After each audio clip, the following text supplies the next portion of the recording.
course, call us on the KFH hotline, the IHOP hotline, which is 869-1240. You can get in touch with us on social media, follow our pages. We've got all kinds of different things, Tommy and I, or the show specifically. You can watch our video streams and get in touch with us on Facebook, on YouTube, on X. So we'll have Sean to get to the latest of what's going on with Topeka with pro sports in just a little bit.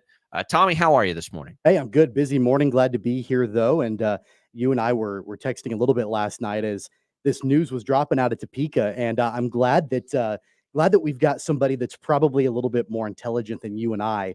That can speak to what's going on up at the state house.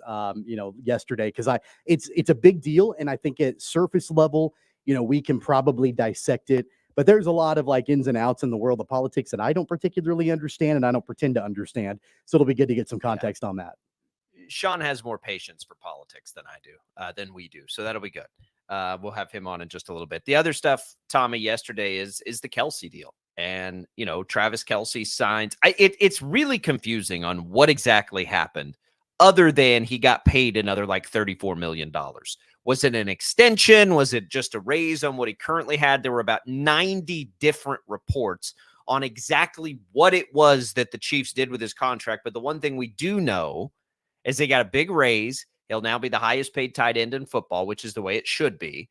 That the fact that was ever in question was kind of laughable. The real question is, should he be paid like a wide receiver? But that's okay. He doesn't really care that much. It doesn't seem like. So they get that part taken care of. He is signed through 2027.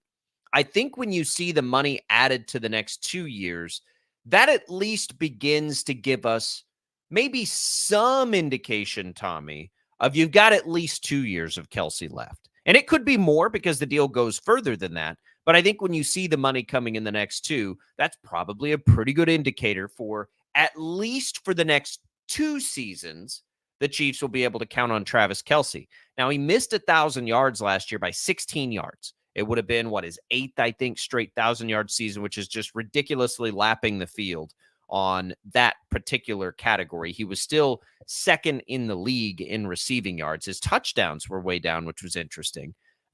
Still plenty of gas left in the tank. Is it the Travis Kelce of 2 years ago? Probably not.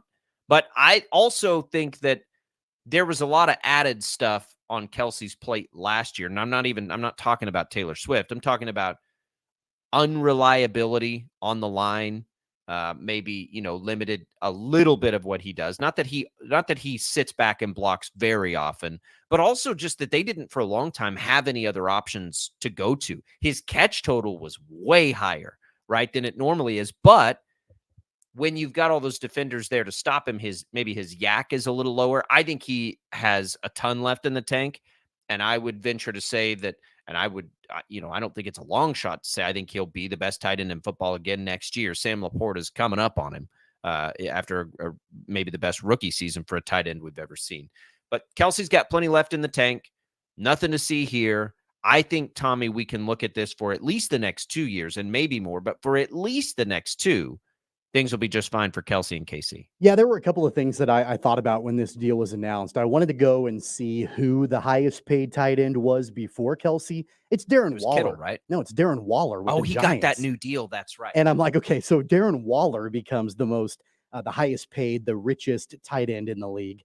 And there's something wrong there, and they need to do what they can to try to make it better for Travis Kelce. Travis Kelce has a long history of taking probably less than the market value to help the team. Everybody talks about Patrick Mahomes restructuring his deal constantly, and for good reason. The quarterback is always the highest paid position on the team, and so it makes a larger impact when a guy like Patrick Mahomes takes less money than what he maybe is due or deserved. But it does mean something also when Travis Kelce can contribute some by not taking his full share of the money. And so I love the fact that there was an opportunity to be able to do that and reward him, lock him in. I do think it's ironic that there were all of these rumors leading up to the Super Bowl about how both Andy Reid and Travis Kelce were going to retire. Now both of them are locked in for at least a couple more years, and Andy Reid longer than that, it seems like. And now you've got this opportunity to keep the nucleus together for such a long time. I certainly didn't think, even if you go back to, maybe almost 2 years ago, I certainly didn't think that we would be sitting here right now in 2024 with Reed, Mahomes, Kelsey, and Chris Jones all locked in long term with the Kansas City Chiefs. I thought at least one of them would probably be gone, and that was probably going to be Chris Jones. But they're Yeah, I all thought he'd be back, and the they're one. all going to continue on. At least for a while longer, and at least for the three players, they're all but guaranteed Mahomes, Kelsey, and Jones being Chiefs for their entire career.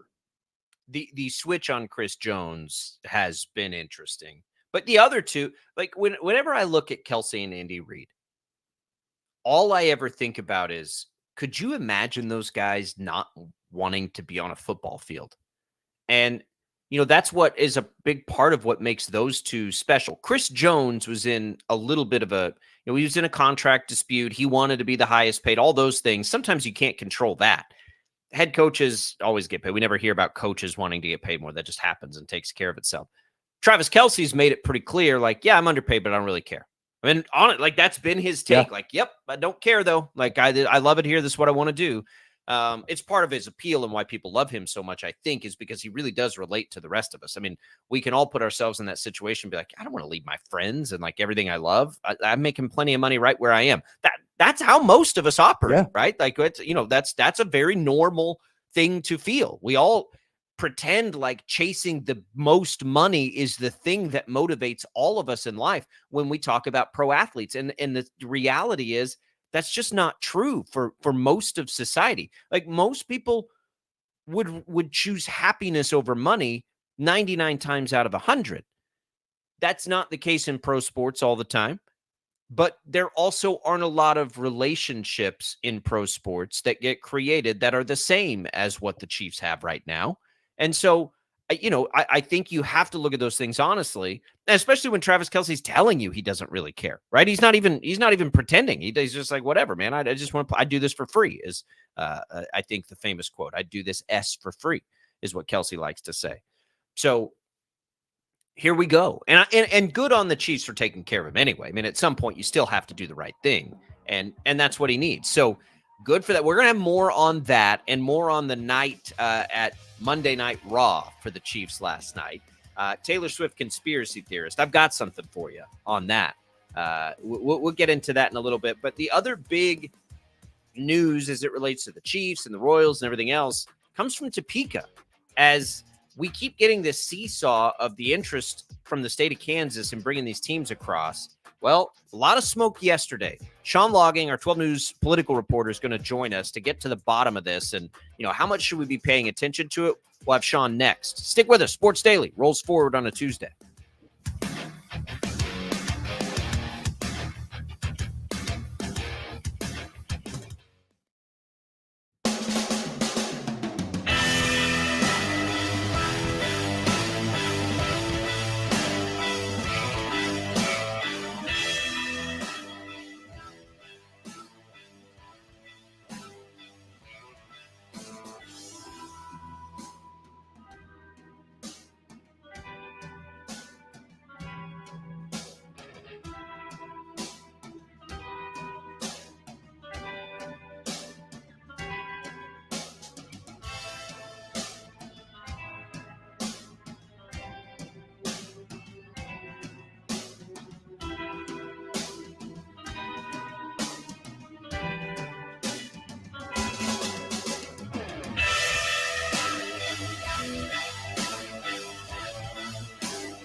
It's time to get back to the sports talk. All right, let's do this thing. Go! Sports Daily is on KFH.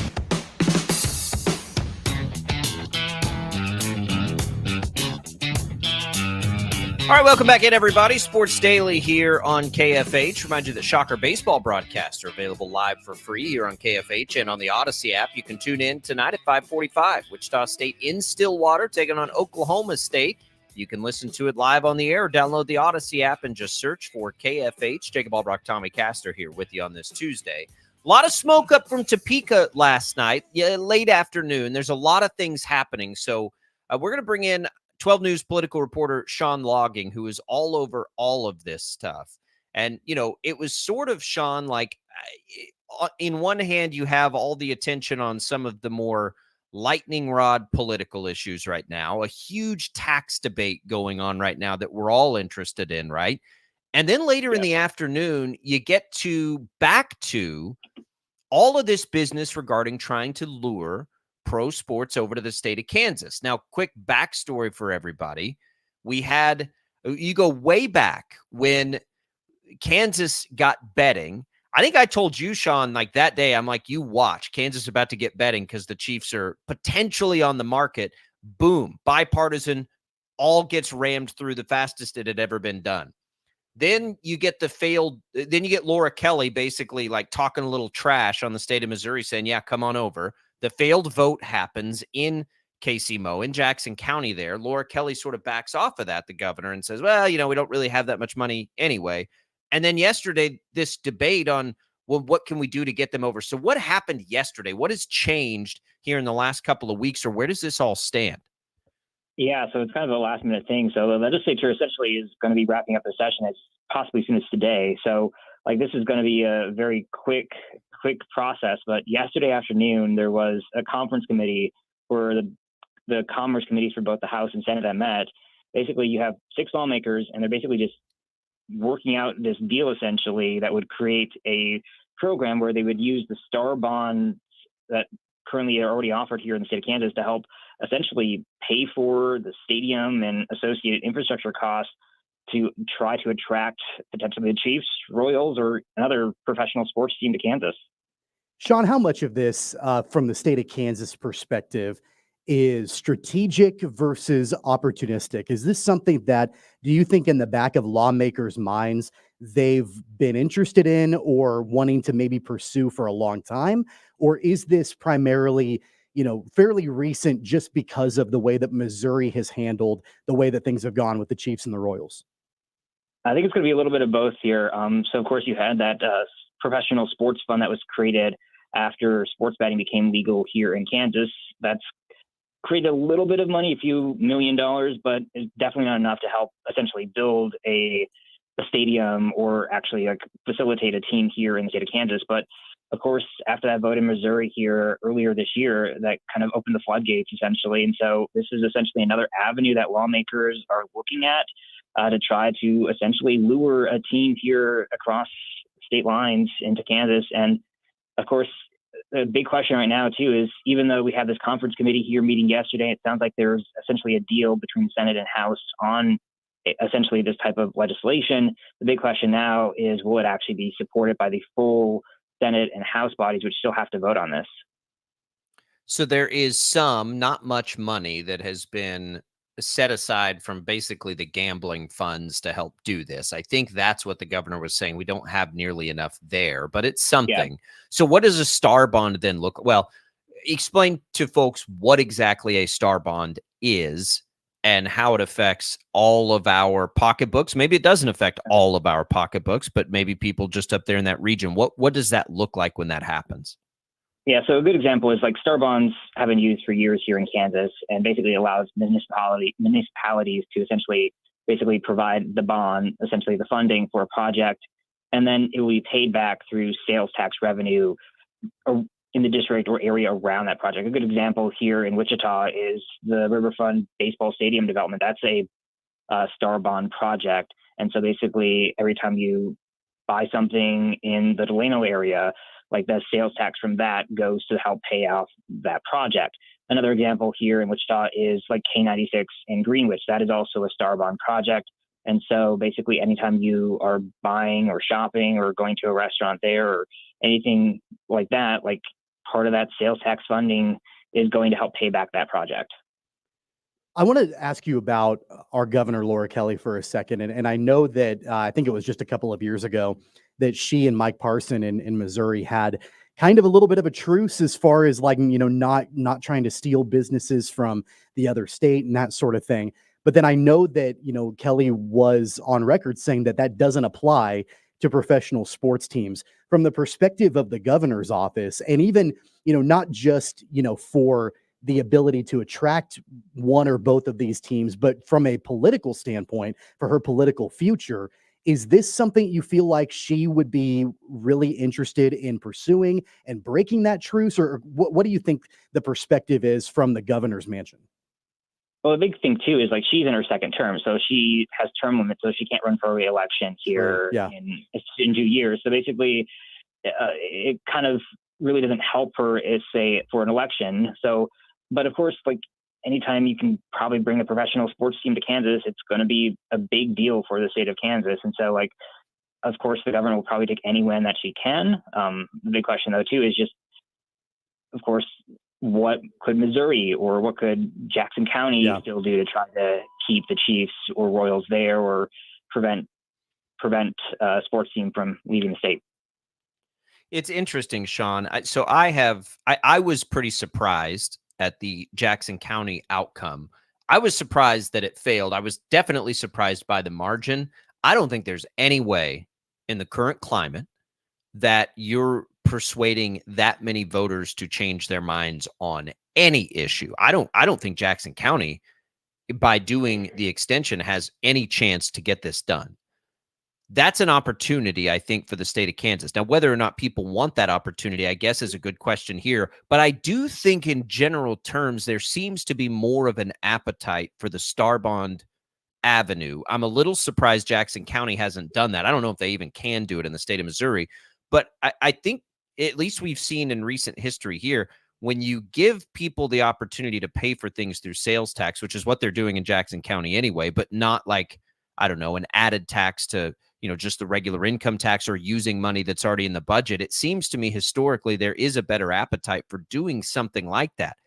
If the lawmakers wanted to do this and they can get this done and the chief said, all right, you know what, we'll do it. Do you think the public has the appetite for that? I kind of feel like they do here to do something like that. Because if you're in Sedgwick County, I mean, this doesn't cost you any money unless you're up there using the stadium, right?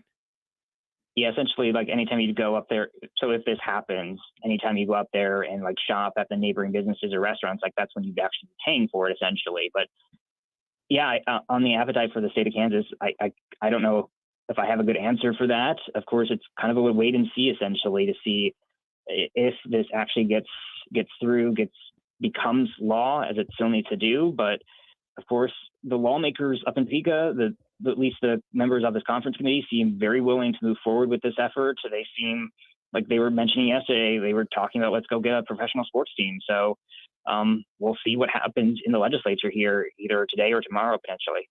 I know it's hard to tell, Sean, about the overall success rate of utilizing star bonds for projects because, of course, you're waiting for the future to kind of play out, to see if the sales tax revenue, can really offset the cost of these projects.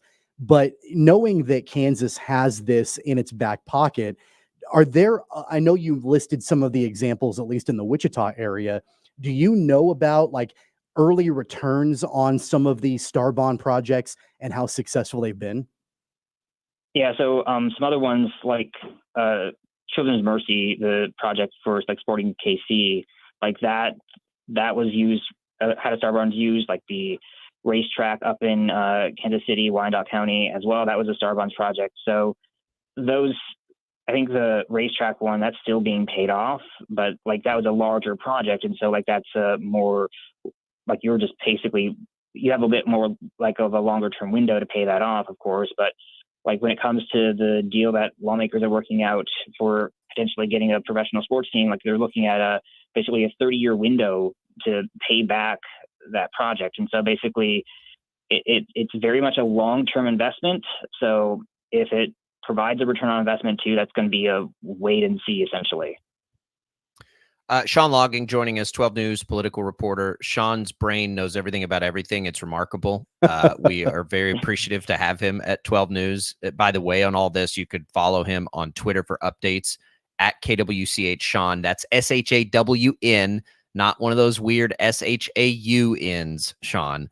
So at KWCH Sean there to get the latest on this stuff. So where are we in the process then, Sean? If the legislative body pushes this through and says, yes, we want to do it, do they need both the House and Senate vote? And then if that happens, is the governor expected to sign off on that as we're sitting in the veto session right now, or would she veto? Where does she stand, I guess, on it?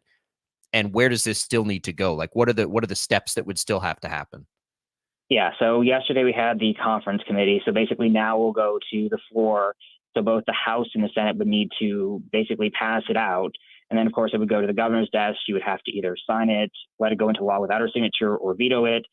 And so where the governor is at this, it's going to be a calculation of whether she sees this as a good investment for Kansas, essentially. Like on the tax cut bill, like she's concerned about the long-term cost of that. So, of course, that's something she's going to be weighing is just kind of, is this going to be worth the interest and the time that Kansas has to spend to build this stadium, build the infrastructure around it, things like that.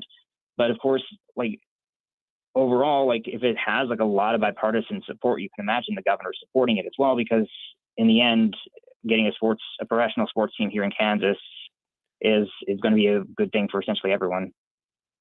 I mean, she said she supported it when all of this first got rumbled around. She was kind of the torch carrier on making this noise in the first place, right? Yeah, like recently she says like she's not going to be like actively pursuing it, but it sounds like initially she was very much open to one of either the Chiefs, potentially the Royals, kind of moving across state lines through to Kansas. So she's put herself out there as someone that is willing to at least explore this option. Whether or not she's actually going to be the one that's the driving force behind it, that kind of still has to be seen. Okay. Well, Sean, we appreciate it. We really appreciate you hopping on here with us. I know you've got a busy day there at 12 News. Again, follow along with Sean on his social media pages. I try to goad Sean into taking a stand on some of these things all the time. He won't do it. So you're going to get a straight down the middle, great representation of all of this stuff. Follow Sean. He's the best in town at this. We appreciate it, Sean. I know you got a busy day. Thanks for hopping on here with us for a few minutes. No worries, Jacob. No worries, Tommy. Take care. All right, there goes Sean Logging. I can't get Sean to do it. We can do it, Tommy, though. We can banter about this a little bit. Yeah. It is interesting. And I don't take stances on this stuff, intentionally too, because of what I do for a living over there at 12 News. But I do like exploring the intricacies of it and trying to get a feel for it. I want to know, like, what is the appetite here for this? I think star bonds are generally pretty popular.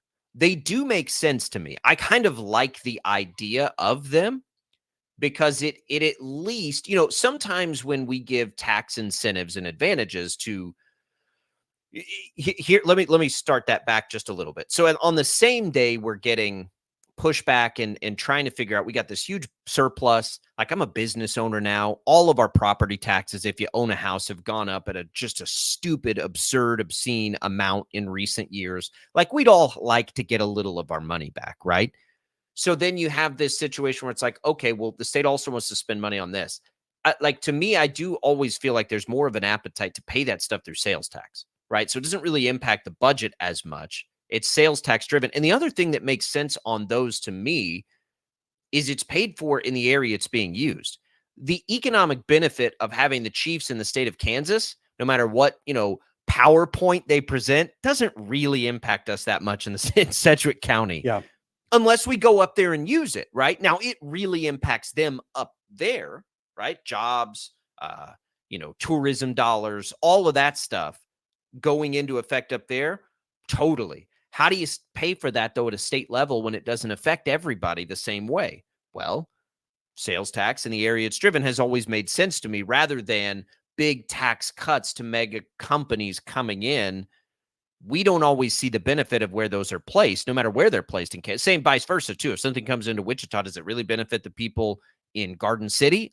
Probably not. So it's always an interesting strategic debate and discussion to see how these things come up. But I do think star bonds typically are a little bit more popular than just straight up tax, incentives. The only thing that I wonder about, and I, I know that nobody has a crystal ball, so it's hard to really be able to track this. And I asked Sean this question: what's the early returns on success rates for star bond projects? If you're talking about 30 years down the line, it'll be our kids that will know. That's true, but there's not, when it comes to a lease, there's not, the tax revenue that's being generated, to pay for it at that point. So I feel like, and I just wonder, if you get 30 years down the line, what happens if a project doesn't generate enough revenue to pay for the entire project at the end of the 30 years? Then at that point, I assume you pay for the next generation then responsible for paying off the remainder. You know what I mean? So that's the only thing that I wonder about when it comes. Probably. And I may have I may not fully understand the exact way that all the star bonds work. I just looked up some of the results actually. Yeah. On how these star bond things have issued out, and there was an audit that I found back from 2020, and that's some of the more recent stuff I could find. But it was a report about how star bond money was working in the state of Kansas, and basically it was coming up short. It was coming up fairly short on expectations, tourism, all sorts of things. However, they said very much specifically that it was something along the lines of almost 80% of the star bonds issued that up to that point had been for Village West, that area up in the Kansas City area where they have the NASCAR track, Speedway, and Children's Mercy Park and yeah. all that stuff. And they specifically left that out of the audit because they said it would have entirely changed the tone of the audit. So when looking into in a negative way? No, in a positive way. When you actually bring Village, so that tourism area was maybe the outlier as far as in a good way. As far as the success rate of star bonds. In fact, it pays for the rest of the star bond projects. Wow, okay. By itself. Yeah. So I don't know what the percentage is. I should have asked Sean that. I don't know if it's like a set percentage or if that's variable. But if it's sales tax driven, I mean, if you're talking, I'm going to just make up a number. Okay. So, because I don't know. And I don't like to do that, but just for the sake of this discussion, let's say it's 2%. Because it's not that. What was it? 3/8 of a cent on something like that on every cent or something. I don't know what it is, but whatever it is, when you're considering, let's take the Chiefs specifically, because I do want to also discuss which of these teams Kansas should be interested in. But if you're putting, 70,000 people in a stadium 30 times a year, right? So I think that's probably I don't know how many events they have at Arrowhead, but let's say that's 2.1 million people. I mean, what are they paying for an average ticket to get into Arrowhead for a concert? Whatever, $100, $100 probably, right? Yeah, $100. Minimum. So you're looking at now. That's what two. I think that's $2 billion, right? $210 million. So that's just the ticket portion, right? That's not the concessions. And then let's say it would be a 2% sales tax on that. I mean, that's $4.2 million, right? So if you've got a $2 billion project, which it probably the Chiefs are going to get into. Nah, that's not going to be that high. Let's say it's $1 billion stadium. How many zeros is that? Good Lord. That's 100 million. That's $1 billion there. Doing basic math here on Sports Daily. Divided by 4.2 million. That's 238 years that would take. So it's obviously going to have to be more than that. But you got concessions. I mean, these venues aren't making all their money. And that doesn't consider either everything that goes around that stadium, all of that food, all of that hotel, all of that everything, and whatever that district ends up being also gets that same tax. I mean, don't you think, though, and I'm not trying to be negative about the star bonds process, because I know that there have been things that have been successful, and there have been things in our own community that we wouldn't have as far as amenities and things like that without star bonds. Yes. So I'm not trying to be negative about the star bond process, but don't you think there's, maybe a slight concern that maybe all we're doing with all of these projects is just kicking the can down the road?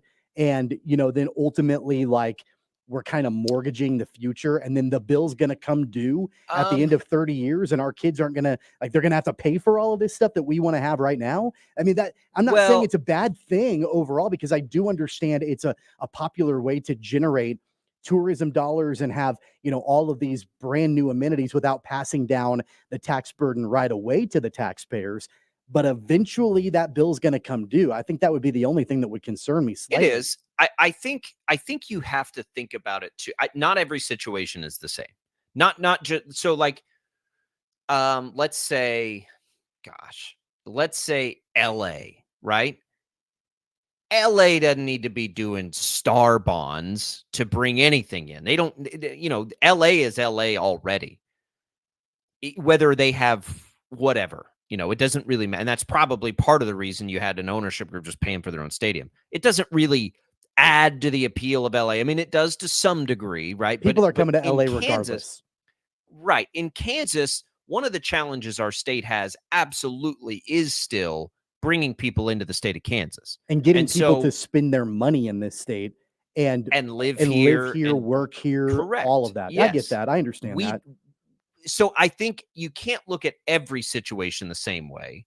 And so there's also an opportunity to pull money from across the street here, which is got some appeal, right? If you're looking at that, and we're competitive as a state, and we do want to compete economically with Missouri as a state. I think that stuff is important. It is important. And so there's all different ways that this happens. And I think the problem is we try to loop them all together. So, does bringing a battery plant to the KC-Mo area and giving them this huge tax incentive, just flat tax break, right? That's not a star bond issue. Does that benefit us here? That's a good debate to have, right? Because our tax dollars do go to bring that here. There's no question about that. Our tax dollars don't really, unless this doesn't get paid for. And that's why you have to really look at, past history. And, if in fact the, Children's Mercy NASCAR area is wildly successful, which it sounds like based on what Jad was able to find, it is. And we can look at that. Then, yeah, I think you have to look at them all differently. The reality is, at the same time this is being discussed in Topeka, Kansas has $3 billion of surplus, right? So somewhere that when they made the decision to build a NASCAR track and soccer stadium, kick that can down the road. How long ago did that happen? 20 years now? Are we 20 years into that? Probably. Maybe not quite, but we're close, I would think. I mean, we're not sitting there. We got a $3 billion tax surplus right now. So, I mean, and that's a different debate. Like, give us some of our money back. And I wanted to give Sean a hard time to ask him about that, but I'm not going to do that because he's just not going to take my bait. But like, they're debating how to get some of us our money back right now because they have too much of it. And I appreciate that, right? Governments should try to operate at zero, right? You shouldn't try to operate with a surplus or a deficit. You should try to operate at zero. It's not like a business. A business, you want to operate all in the black and have this great service. That's great. A government needs to operate at net zero, right? Can we pay for what we've got? And everything else should come back to the people in theory. So a star bond doesn't really impact that, at least in the way I've always understood star bonds. But you have to look at the research, right? If there's a history of failing with star bonds, you don't want to do that. But it doesn't sound like there is with this particular venture. It sounds like in this particular venture, it's probably been successful, which is probably why there's an appetite for it. Yeah, and I guess you're right. We are over 20 years from that area. 2002 is when Village West opened. Kansas Speedway opened in 2001. Legends Field opened in 2002. Children's Mercy is a little bit newer. That opened in 2011. But still, that entire area, we're now over 20 years from there. The other thing that's really interesting on this to me, it's hard to ever get a true sense of what a politician's feeling, because even more than their pro football team, a politician loves their politics more, right? So I don't get the sense that pro sports stadiums have a particular like left right by like where people will fall based on what. I don't know that pro sports really has Well, that. I think they're it's gonna look at free enterprise. I mean, like that's gonna be kind of the no. I key mean, what I'm driver. saying is like you can take a lot of political issues Yeah. and you can know where a politician stands based on the Sure. letter in front of their name. Sure. I don't think that's the case with pro sports teams. So I do think we actually have an opportunity to get healthy debate, discussion, and everything because it's pretty bipartisan. There isn't really a hard line on these things. So I'm curious to see what comes out of it. Like, what are the numbers? Does this make sense? It's a big opportunity. There's no doubt about that. When we come back, is it just Chiefs? Should it be Chiefs Royals? Like, what should we be interested in here in this circumstance that is presenting itself for the state of Kansas? It's Sports Daily. It's Jacob Albracht and Tommy Castor. Fun discussion today. This stuff is really interesting to me. We'll talk about it more next.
right, welcome back, everybody. Here to Sports Daily. Mornings at KFH. Staff enjoys a great cup of coffee from Prairie Fire Coffee. Always appreciate them fueling us up each and every morning. This portion of the program brought to you by Crestview Country Club. Always appreciate their support on the program as well. Get out to Crestview. Great time to join. The pool's going to open up soon. All kinds of memberships out there. If you're not a golfer per se, they have social memberships where you can just get access to the pool and all the camps and great stuff for the kids. Give them a call. Tell them Sports Daily sent you over and see what they have going right now. My 3-year-old is starting swim lessons today. So I think he's there. I think he's there now, right now, having swim lessons with my wife. And, part of it is let's get him ready for the pool this summer out at Crestview and, have him be able to know what he's doing out there. So, yep, that's what we're into right now. Our 4-year-old is getting close, and he's going to do the same thing. And I thought, I was like, all right, that pool opens Memorial Day. Yep. We got a stretch of time here. Let's get him in there and see if we can't get him swimming before then, because he's close. And we're in the same boat.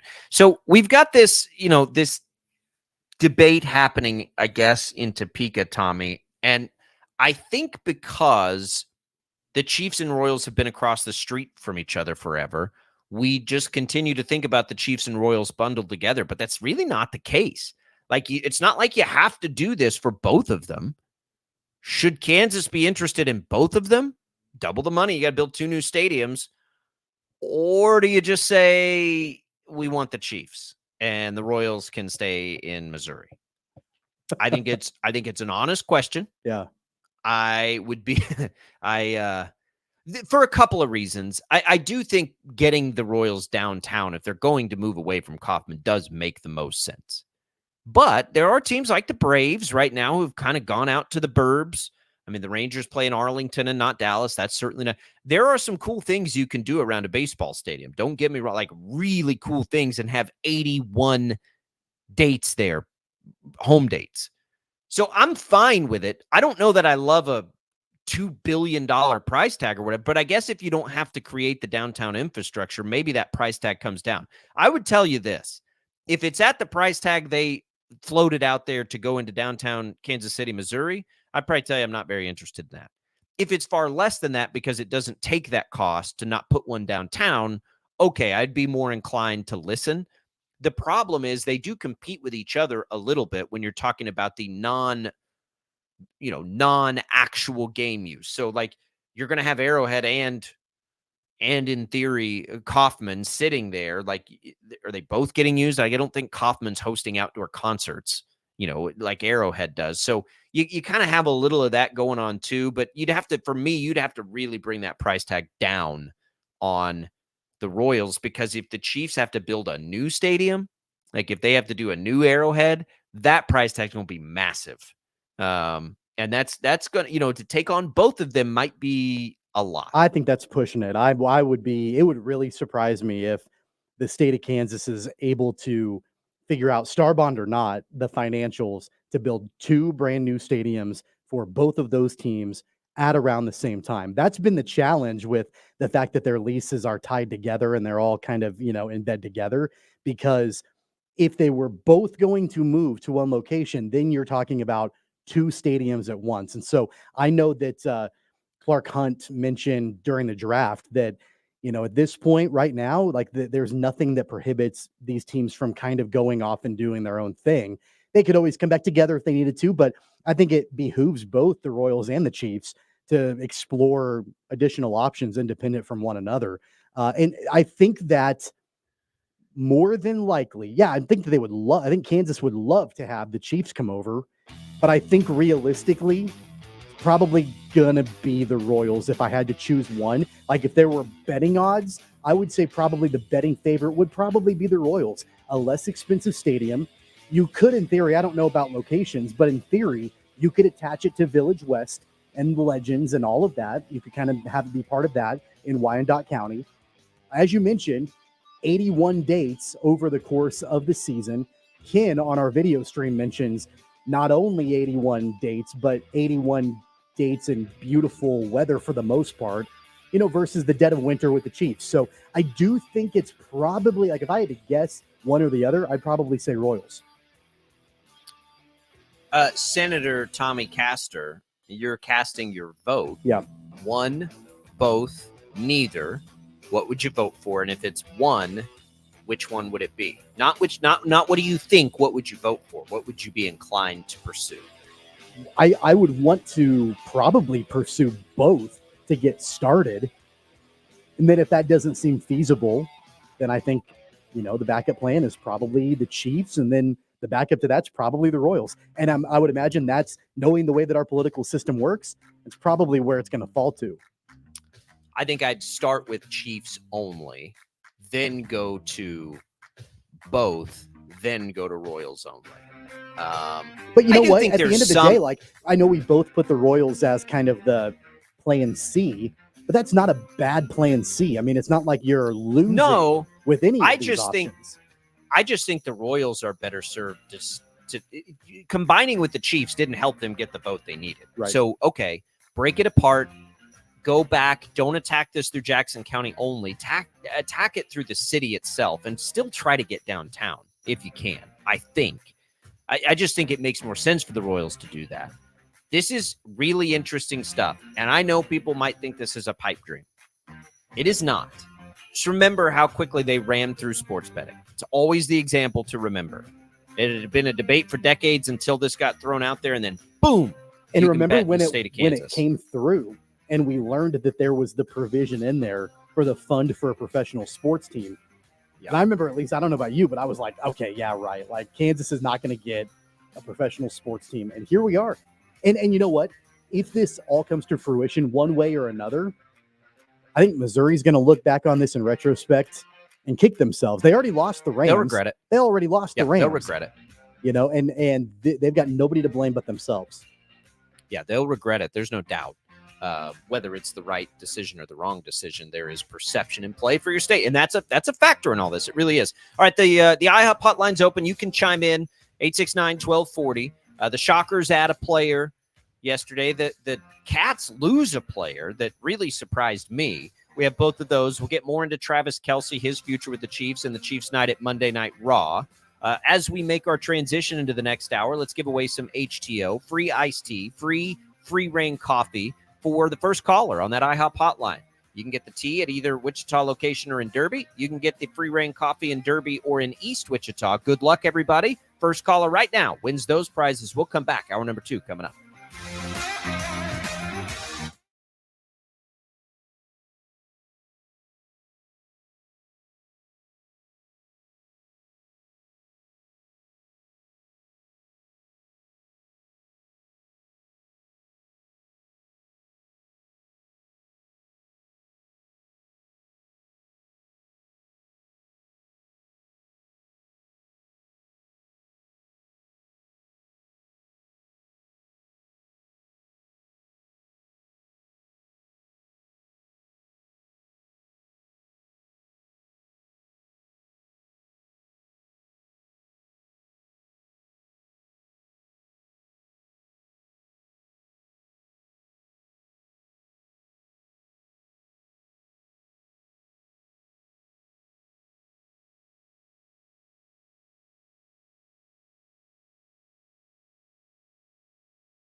97.5 and 1240 KFH. This is Sports Daily with Jacob Albracht and Tommy Castor. ESPN Bet ready to take you through all the huge sports moments this spring. The exclusive sportsbook of ESPN has it all, including exclusive offers and promotions from Scott Van Pelt and Stephen A. Smith, from the playoff intensity to getting on the links and out to the ballpark. There's no better time to be sports fans. Sign up today and new users get $100 in bonus bets for making any sportsbook bet. Download ESPN Bet today. What a play. Must be 21 plus. Gambling problem? Call 1-800-GAMBLER. In partnership with Hollywood Casino at Kansas Speedway. Terms and conditions apply. See app for details. I've got two going right now on ESPN Bet. They had one of their own built parlays boosted. The Yankees, the Blue Jays, the Mets, each to win the first 5 innings at plus 850. I'm going to hedge that a little bit. I'll take that, just sprinkle a little bit there, and go Royals to win outright, Rangers to win outright at plus 267. So I'm on either side, sort of the Royals. Maybe the Blue Jays get ahead and then the Royals get to the bullpen if they can get Barrios out of the game. Congratulations to Jared for winning our HTO giveaway. We'll get more into the Royals in just a little bit. Tommy, let's continue the discussion with Travis Kelce. He is going to be in Kansas City for the rest of his career, we assume. 2 of those years that was getting well paid. So they give him his raise. They make him the highest paid. I think it's interesting that over the next 2 years he gets that, because I think that's the first real concrete, not speculative thing that we can get on how much longer he'll be playing. And I think if you just say at least 2 more seasons, that feels realistic. Who knows if they make the 3-peat happen? Is that, do you need to go for a 4-peat at that point? I mean, I don't know, but it looks like at least the next 2. And I think the Chiefs would be happy to have him at that salary for at least 2 more years, because he just continues to get it done. You can kind of read the tea leaves in the way that things have played out this offseason, and especially with the draft, the fact that they did draft a tight end, but not a tight end that you feel like could come in and be the heir apparent to Kelce as far as pass catching is concerned. So, you could sort of see that it wasn't like the Chiefs were in this major rush to try to find who's going to be next in line to take over for him. And so, then of course, immediately following the draft, they end up signing him to an extension and restructuring his contract. So, I don't think that there's been really any serious level of concern at all from the side of the Chiefs front office that he was actually going to walk away. I think that, they probably had more questions about Andy Reid and what his future was, as opposed to Travis Kelce moving forward. So, at the end of the day, though, they're able to get it done. And I do think that now you can put that to bed for at least a while. And it gives Brett Veach and it gives Andy Reid an opportunity to figure out exactly what their strategy is going to be for the tight end of the future, but they can kind of put that off for a little bit. Yeah, it's just not that big a deal, because neither of us have thought that it was going to end. The Andy Reid stuff got a little strange there for a while. I never believed the Kelce stuff, because I just can't imagine while he's at the top of the game, giving it up, because age, yeah, he's getting older, but it's not slowing him down at all. And it's not Andy Reid either. And maybe we should just loop them both into that same category. Probably should loop them into the same category. I'll tell you this, Tommy, this Taylor Swift thing's getting real. And, I've always believed in it. I'm not sure I've ever believed in it more than seeing Patrick Mahomes, Creed Humphrey, Trey Smith being a part of Monday Night Raw, having some fun, stare down with a former Big 12, football player there, and Braun Strowman, who I think played football at West Virginia, if I recall correctly. There was a little beef there. That was fun. Letting whatever that guy's name is, one of the Pauls, borrow his Super Bowl rings. Logan Paul. Borrow his Super Bowl rings to go punch somebody. That was awesome. His offensive lineman standing up, which, by the way, did you see how small they looked next they to looked tiny. Braun Strowman? Yep. That was great. But you know who wasn't there? Travis Kelce. I mean, can you blame him? You and I are both married. I mean, we know what that's like. A night out on a Monday night with the boys, At a wrestling event, now you got to stay home and take care of the kids. And he's not there. He's everywhere. I mean, come on now, for real. Like it is real when you're staying home and your boys are being a part of, not just there to watch, front row and a part of Monday Night Raw. And Travis Kelce, the great showman himself, who would have been a great pro wrestler, isn't in attendance. Oh, well, it's right up Travis Kelce's alley. I mean, that, it is. That's he seems like he would want to be a professional wrestler if he could be. Yes, he would be very good at it. And we know they all love it and appreciate it. Man, when I didn't see him there, I'm like, oh my goodness. Like when you can kind of get wherever you need to go at a moment's notice and you're not there for that, man. Well, my question is, though, when it's Taylor Swift you're dating, do you get the appropriate amount of angst from your buddies that the rest of us would get when you don't show up to that with them? Like, does it work the same when it's T Swift? I don't think it she's changes. Like I topping don't- all the charts. Yeah, I don't think it changes. It might be amplified. It might be different, but Well, no, what I'm saying is like Mahomes still gets to like give him a hard time forever for not being there, right? I think so. Yeah, I think the difference is like in my case, if I don't get to go hang out with my buddies, it's because I'm changing diapers, or I have to take out the trash. Travis Kelce probably has to fly to Milan with Taylor Swift, and that's why he couldn't make it. Like, it's just a different. I think you can still to your get buddies. grief. It doesn't you matter. can still get grief from you're your still buddies. catching. It's just a different kind of why you couldn't be a part of it. You're not. But you're the probably grief not is the doing same. The right? grief is the same, but let's say they get married. It's not like Travis Kelce is like, sorry guys, I can't hang out. I've got a honey-do list and I've got to take care of things around the house. Now they've got people Or to does do that. he? Now they've got people Or to do does that. he? No, they've got people to do that. It's going to be more like, hey, Kylie Jenner called and, we've got to go out to Napa for a couple of days. I'm not going to be able to make it happen. A, who is Kylie Jenner? B, Travis Kelce does not strike me as the kind of guy that has people to do those things. Like Travis Taylor Kelce does. probably. Taylor does for sure. I don't know that. I'm sure I she don't. does. I honestly, I have no idea. I'm sure she does. But I feel like Travis Kelce probably mows his own yard, right? Maybe not at where he lives, but you know what I mean. Like, you get out there and mow the grass, like that. There's certain things that you do, even if you can have somebody for that. I don't know. I was very surprised to not see him there. And, for all the T-Swift fans, that probably tells you as much as you need to know that this is the real deal. Travis Kelce, for whatever the reason was not a part of Monday Night Raw with his boys, chugging beers, having fun, getting on camera. And just a couple of hours after he signed a new contract. Like, that seems like the perfect place to celebrate all the reason to be there, right? Where was Raw last night? Where was it? It was in Kansas City. Oh, no. Yeah, I figured they traveled there. Oh, no. He wasn't there and it was in Kansas City? Yeah. Oh, man. It's gotten bad. That's tough. It was at the T-Mobile Center. That's tough. He should have been there.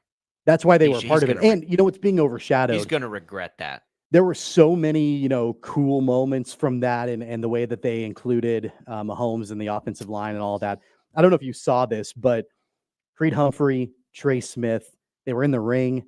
They got to interact. No, I didn't see that. Yeah, there was a whole segment, and I'm pretty sure that it was I know it was the young boy from the parade shooting that stayed with Trey Smith and Creed Humphrey during that time, and they sheltered him. He was there with them. I'm pretty sure that little boy got to welcome the crowd to Monday Night Raw. Oh, nice. Okay. With Creed Humphrey and Trey Smith, during all of that. I don't know because I haven't watched and for those out there, I am a huge pro wrestling fan. I did it for a little while. Love it. Love everything about it. I am not a consumer of it and haven't been for probably about, 5 years, but I still love it. And it holds a very special place in my heart. I don't know though, the ins and outs of what's happening right now very much. Isn't Logan Paul a bad guy? I have no Isn't he a idea. heel? Isn't he a bad guy just in general, like just in his life? I don't know. I have no idea. I think he wears that heel. So, like, for Mahomes to be helping him, I thought was kind of interesting, right? For Mahomes to sort of take that heel vibe a little bit. That was kind of fun, and probably an opportunity Mahomes never gets in his life, to not be the hero, right? Not be the face. So it was a cool night, and we're, of course, poking a little fun at Kelsey for not being there. But Kelsey gets his big deal, and it is good to see that taken care of because he deserves it. And, you can still have a healthy debate of that's great that he's the highest paid tight end. He should probably be paid more like some of the highest paid wide receivers. But I think one of the reasons people love Travis Kelsey so much, again, we had on this first hour, because he doesn't care. He's like the rest of us. It's like, no, this is good. I'm happy here. I'm fine. Like, that's more money than I'll ever need. That part we can't really relate to, but he gets to have that luxury. And I think it only adds to his legend for the Chiefs, just like his brother in Philadelphia. Legend in a great football town. There is something to Tommy being able to get it all done in one place. Those players are remembered, I think, a little more fondly, or hold it's like and even more now with free agency, it's a real badge of honor because we just don't see it happen that often. Well, think And the about Chiefs will you think about a guy like Tony Gonzalez, for example, with the Exactly. Chiefs that, before Yeah. Travis Kelsey came around, he was the best tight end of all time and was incredible with the Chiefs, and then left and played a couple of years with the Falcons. And not that it He tarnished played a his lot of years legacy. with the Falcons. Not that it tarnished his legacy as a Kansas City Chief, but you can't think of him in just the mindset of, oh, he was a Chief for life. And so I think it's different now, with Travis Kelsey, and that sort of thing just doesn't happen a whole lot these days. No. Like almost never. And even Rob Gronkowski, who I think for some people even surpassed Tony Gonzalez, if he's the other guy in the conversation, even his was more fun, right? He went back to play a couple years with his buddy, but he didn't. The guys that can do it all in one place, there is something that feels more special about it. Good for the Chiefs for recognizing that. The Chiefs should do everything they can to make sure Travis Kelsey never does anything but be representative of Kansas City, especially now as he's becoming this mega celebrity, even before Taylor Swift, but especially now after Taylor Swift. My goodness. So anyway, he gets his deal. He deserves his deal. No question about it. Dude's a rock star on the field. Should have been at Raw with his buddies. That's what happens. Welcome to the lives of the rest of us, Travis. No, you can't just drop everything and go to Monday Night Raw and chug beers with your buddies all the time, anytime you want to, even when you're a superstar millionaire celebrity, because you got to stay home and, watch HGTV with your girl and think about how to remodel something. Last weekend, I had a tea time, and my wife she knew about it. I mean, I had mentioned it before. I had a tea time with some friends out of Crestview, and it wasn't until I was dressed and I was wearing my golf clothes. It was Saturday morning. Walked out, and my wife was like, "No, that's not going to work." And we had nothing going on. There were no plans. She had just made the decision in that moment that it wasn't going to happen, and so I stayed home. So I can commiserate with Travis Kelsey, not to the same level, but I get it. I'm there. I live it every day. Are you more inclined to deal with the aftermath of the annoyance or just comply? Generally speaking, obviously, in that decision, you chose compliance. How Well, often are I you like, didn't. you know what? You can be in a bad mood today. I'm going to play golf. Yeah, you haven't met my wife. No, I'm kidding. I say that with total love and respect, obviously, because I'm scared of her. No, but what I'm saying, I think that it depends on the situation. There are times where I know it's going to be in my best interest to just shut my mouth and comply. Now, there are other times where I'm going to put up a fight, and I'm going to be like, that's ridiculous, and speak my mind. I mean, you and I, we get a chance to give our opinions on a daily basis on this program. Yeah. And so I'm an opinionated person. I'm not going to keep quiet. On a lot of different things. Occasionally, though, I've learned after almost a decade of marriage, it's probably in some cases better to just keep my mouth shut. If I know that like I've got several days where like I'm gonna have to like be around her and I need her to be in a good mood, I might just comply. But there are other times that I'll speak up. What's happened to us? What have I we know. turned into? It's just ridiculous. What about Can't even you? go Are to you more Monday. of a compliance or are you more of a speak your mind and, try to fight back? 50-50. 50-50.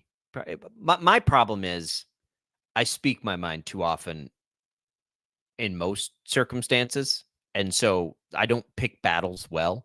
As you can imagine. I just generally hey, I got this going on. It's not, and that doesn't go both directions either. Usually, like on the family calendar, like I'll see things that she's got going on that we've never talked about. Like she's just like, yeah, I'm not gonna, and I'm like, okay, what is? Did we talk about? And I don't remember things well anyway. I'm like, what did we talk? That would not go well if it was reciprocated. Right. Like just putting things on the calendar. Going to the family calendar and putting going to the bar with my buddies. Just like popping it in there. Yeah. Probably doesn't, not that she cares. She wants me to go do things at night. We don't have time right now, but she's supportive of that kind of stuff. Golf, not so much because it takes so long. And because it's in the middle of the day. Like if I go out at night and she can go to bed, she didn't care what. She didn't care. Whatever. I'm asleep. Doesn't matter. Golf is the middle of the day, and I've heard and I've gotten takes that. a really long time. My wife has said a lot, like, I wish you would pick a hobby that's a little bit shorter, doesn't take you 6 hours, to get through from start to finish. And I get that. I can respect that. The thing that my wife and I, where we're different is that, and I'm trying to work on getting better at this. My wife likes to tell me what she's got going on, and I like to ask her if there are things that I can go and do.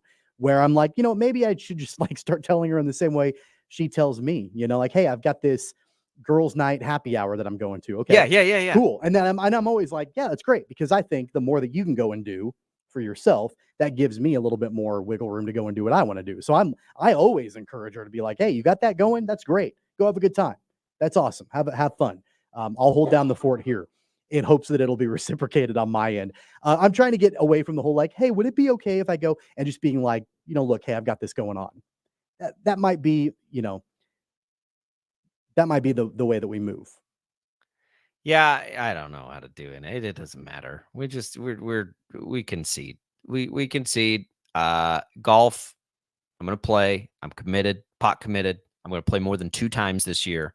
I'm going to do it. It's been my number, I think, for the last couple of years, and it's not enough. And I'm going to do it this year. Golf out of Crestview, by the way, is where I play. You could call them. They're supporters of the show, and we appreciate that. 869-1240. Let's come back. Let's talk a little Royals baseball, shall we? So they dropped the opener. They hung in there. I mean, I thought for a second they would be able to do it in a game that we didn't really expect them to do it. Now what do you do when it's Reagans and Barrios? To me, it's one of the better games on the baseball slate today in general because you got 2 aces like that. We'll get into it next as we continue on Sports Daily on a Tuesday.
All right, welcome back, everybody. Sports Daily here on KFH. Jacob Albracht, Tommy Castor with you. We'll talk Royals in just a little bit here. Recruiting news for the Shockers, Tommy. So the big one is that Isaac McBride, the Oral Roberts player that was in the transfer portal, averaged about 20 points a game, decided to stay at Oral Roberts. And that was tough. The Shockers really counting on him. I think, according to Taylor Eldridge, Wichita State was his only visit. Of course, his former coach, Paul Mills. That's tough. I think there were a lot of eggs in that basket this offseason, quite honestly. So that happened on Friday, I believe. And so then it's a reshuffling of things. And the interesting thing is Justin Hill, who had been in for a visit, then went out to Utah. Yesterday, he's a Georgia player, commits to the Shockers. So Justin Hill, kind of a combo guard, it looks like, undersized, does not shoot the three particularly well. Never been above, I don't think in his career, about 35%. He scored a little bit before he got to Georgia, about 15 a game, got to Georgia, didn't start a ton last year for the Bulldogs, but played 24 minutes a game, 9 points.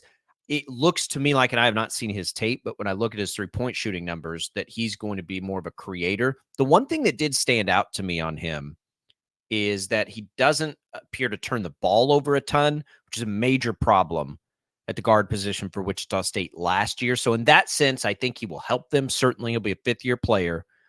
But, man, losing out on McBride's tough, because now with Rodgers out, Tommy, there is a huge need for scoring next year for the Shockers. They haven't gotten a tremendous amount better as a three-point shooting team based on paper, right? For whatever that's worth.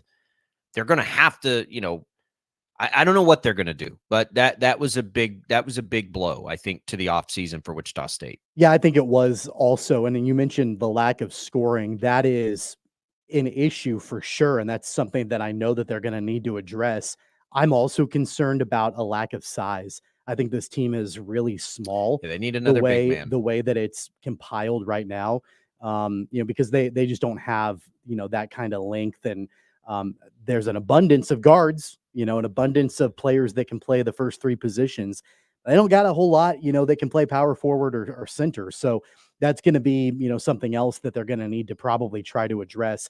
It does sound like, as of yesterday, there are a couple of players that have set up official visits with Wichita State. One of them is Corey Washington. He's a forward from St. Peter's. He's got some length. He can shoot. He shoots the three decently well, can kind of stretch the floor a little bit, which is good, for somebody at that position.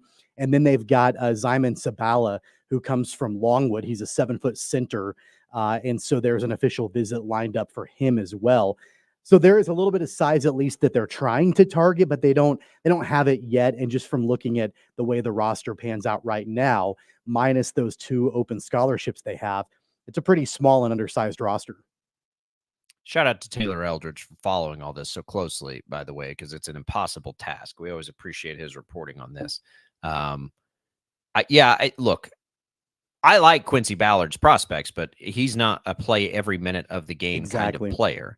So, Ronnie DeGray probably gets more minutes, but, is that his true position? I'm not sure. The one thing I will say, they did, they showed signs they'll be as experienced a team next year as any in the conference. It's very senior heavy team next year now with Justin Hill in there. I do think that matters. And I do think that can do things for you as a coach. AJ McGinnis is a little bit of a scorer, probably like a Colby Rogers light. And then you never know what you're going to get out of the freshman. So we'll see on all of that. They've got 2 freshmen coming in that are of the same sort of on paper ranking or whatever that Wichita State thrived with, top 150 type players. So look, would I say this offseason has been a success? I would say no, it has not. It has not. Yeah. I don't think they've gotten enough out of the portal. I think if they had underwhelming. If they had been able to get Isaac McBride to Wichita, that would have maybe changed my thoughts on that a little bit. Would have. And I don't think that he's quite, he's not Colby Rogers. You're not replacing him, pound for pound, but it does help replace at least some of the production that you were getting from Colby Rogers. And, now that he's staying in Tulsa, that's a major blow for his former coach. I mean, keep in mind, and I took me a while to connect the dots because I don't follow it as closely as I probably should. I had completely forgotten that Isaac McBride was originally committed to Kansas. I knew I remembered that name when he was coming out of high school. I'm like, I know I remembered it from somewhere. He was a Bill self-commit, and ultimately didn't go to KU, but ended up at, I think he bounced around a couple other places too, and then went to Oral Roberts. And that definitely would have been an exciting addition for Wichita State. Now you've got to go try to, fill those holes elsewhere, and then really try to figure out exactly what the best rotation is with the players that you've got. They're going to have to outcoach them next year. Yeah. I mean, I don't know the circumstances on why Isaac McBride stayed in Tulsa at Oral Roberts. I think it is, without knowing all the details, concerning for the state of the NIL for men's basketball at Wichita State. I think that's fair. I think the, lack of blue chippers coming in is concerning. And while I think it's certainly better than it was a few years ago because you're not seeing the max exoduses, so at least the, keeping players around portion has gotten better, but they're still not landing any big fish.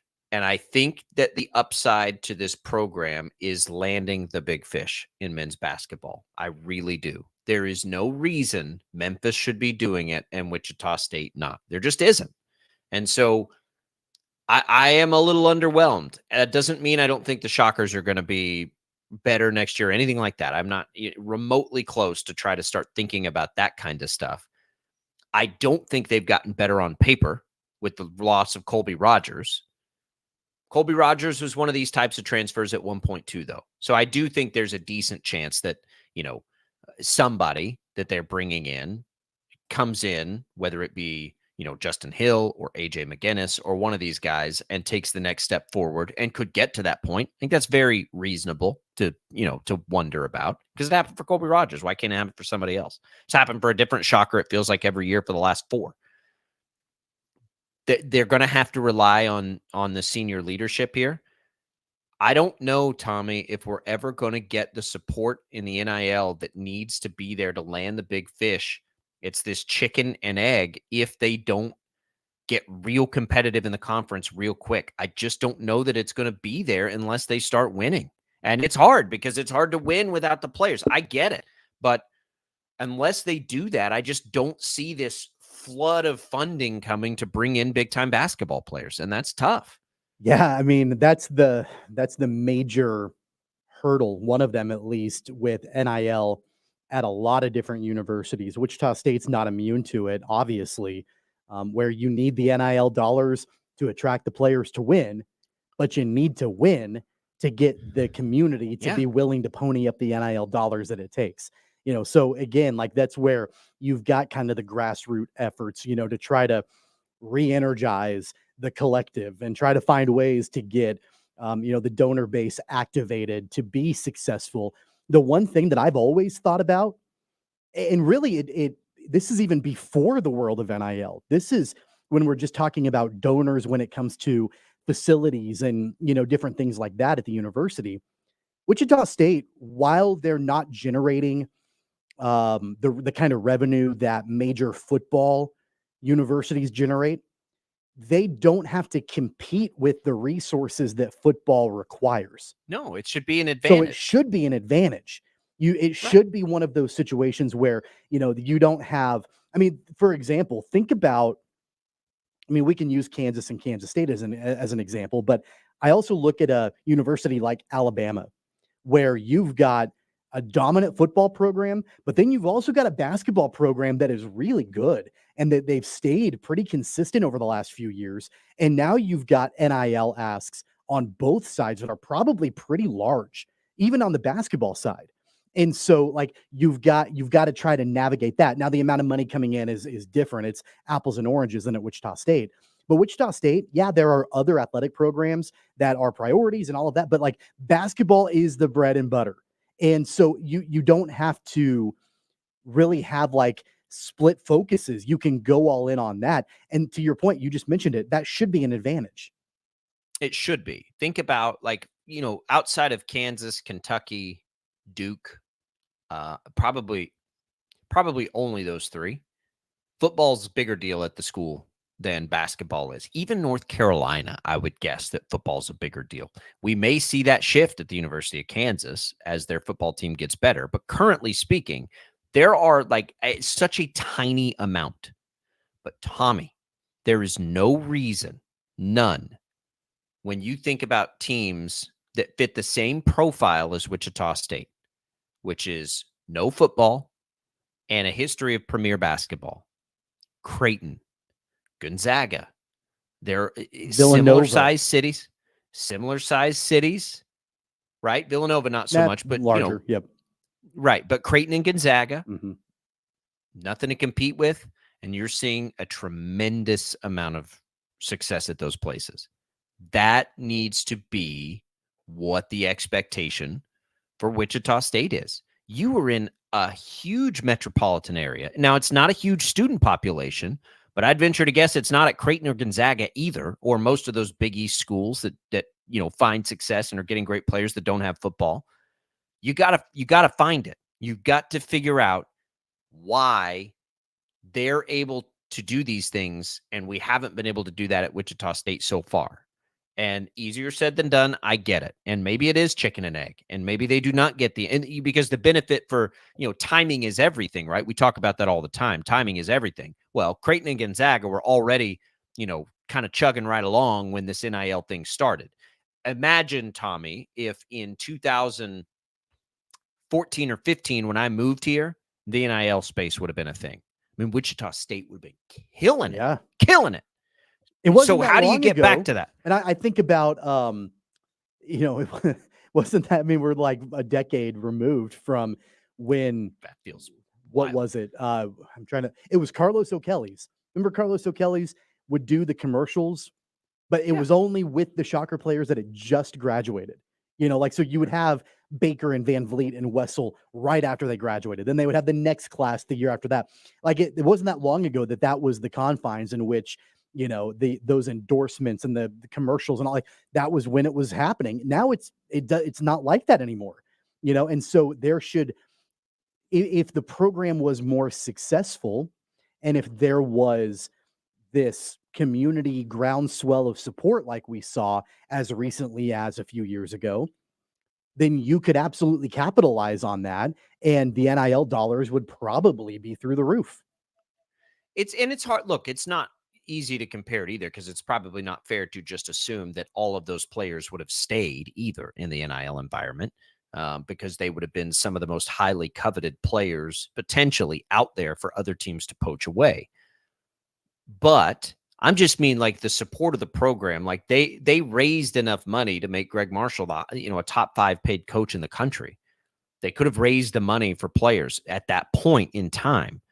A billion things have happened since then. And again, timing is everything. Remember, like that was the momentum to join the American at the time when the American had UConn and Cincinnati and all these great teams, Houston. I mean, imagine that basketball league right now, right?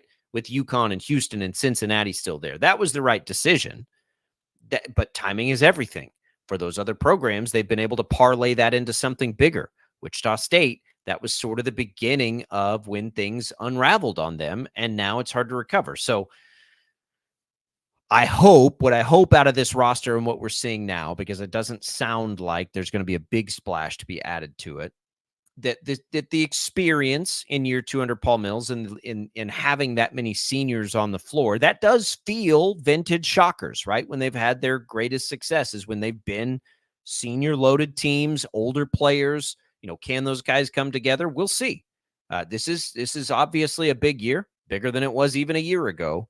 But a little bit of recruiting news there for you on the Shockers as we get ready to sort of hit a lull, I think, at some point here pretty soon in that part of the season. Let's talk Royals. We'll do it when we come back. Big pitchers duel tonight, maybe the best in baseball we have on the slate, and it happens with the Royals. We'll talk about it next.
All right, welcome back, everybody.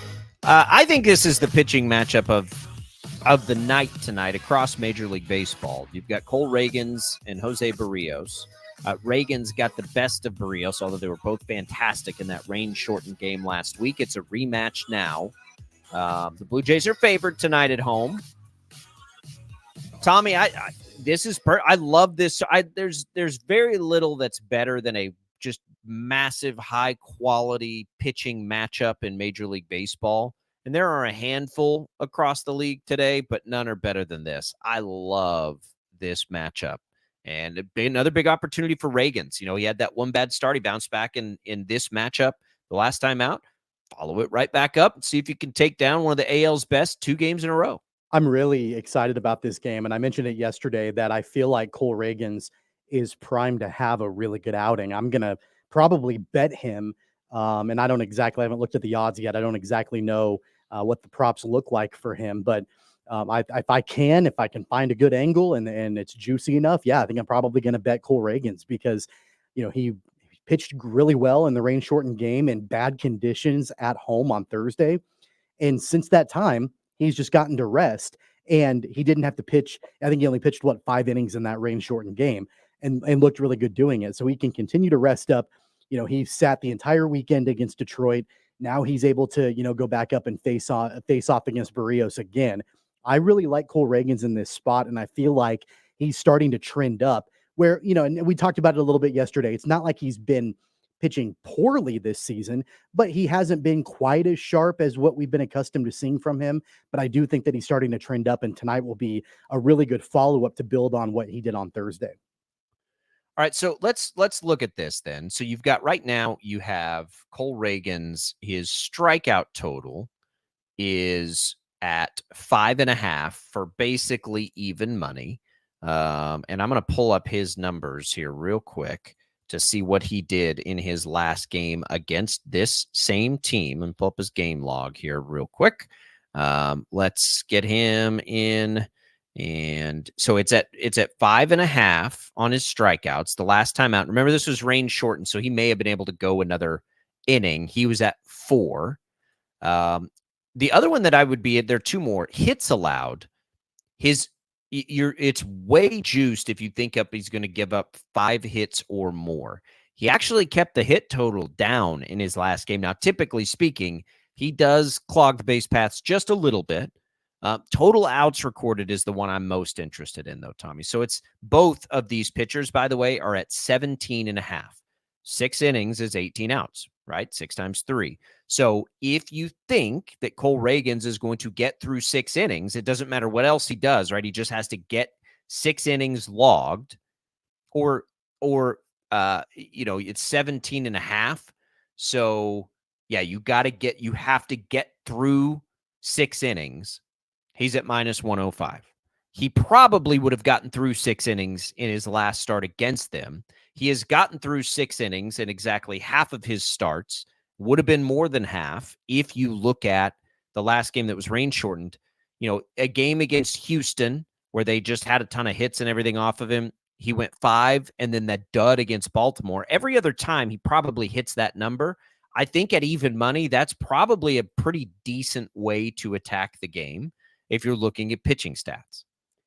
Yeah, and I think that he, if he can show the stuff that he did on Thursday at home, then I don't have any problem with, thinking that he's going to go 6 or more.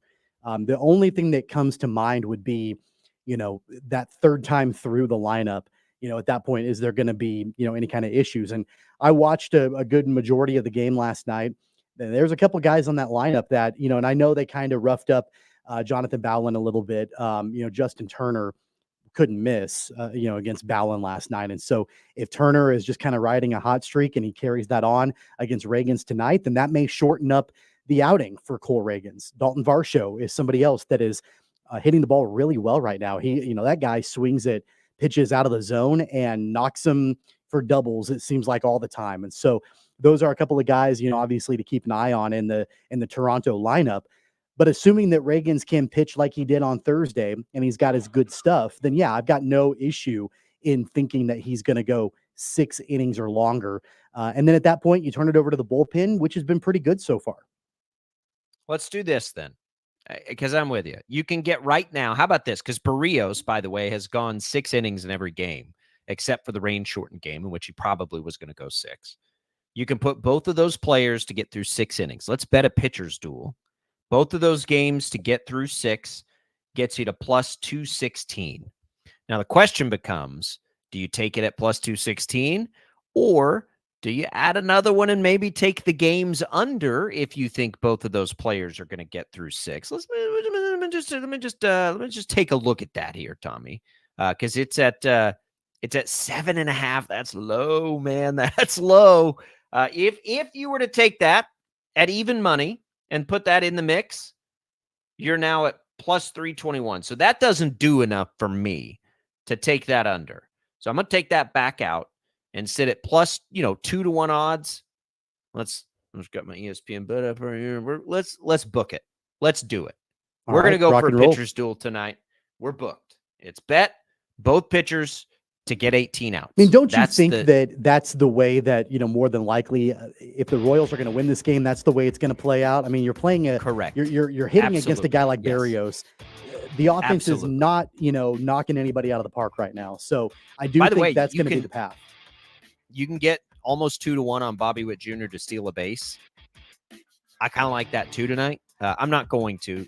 We're good. I've got some on the Blue Jays to lead after 5. I've got some for the Royals to win the game outright, and I've got the pitchers dual bets. That's what I'm doing tonight. If you have, I 3 bets on one. 3 bets on one baseball game for me is a lot. I'm excited for this baseball game. If you can't tell, you'll be able to hear that on the Odyssey app. We'll have Shocker Baseball here on KFH tonight. We'll come back. We'll tell you what else is on the networks when we wrap up a Tuesday edition of Sports Daily.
All right, great show today. Appreciate everybody for being a part of it. Our appreciation to Sean Logging of 12 News, political reporter, for helping us sort through the latest from Topeka as it pertains to trying to lure teams across the border potentially. Go back on the Odyssey app or at kfhradio.com. Listen to that interview. It'll get you up to speed. Sean's the best at this stuff. So tune into that. We appreciate that. Been a good show. Wichita State baseball tonight. Great pitchers duel for the Royals tonight. Lots of good stuff coming, and we'll talk about it all tomorrow. For Chad Chambers and Tommy Castor, I'm Jacob Albracht. We'll see you then.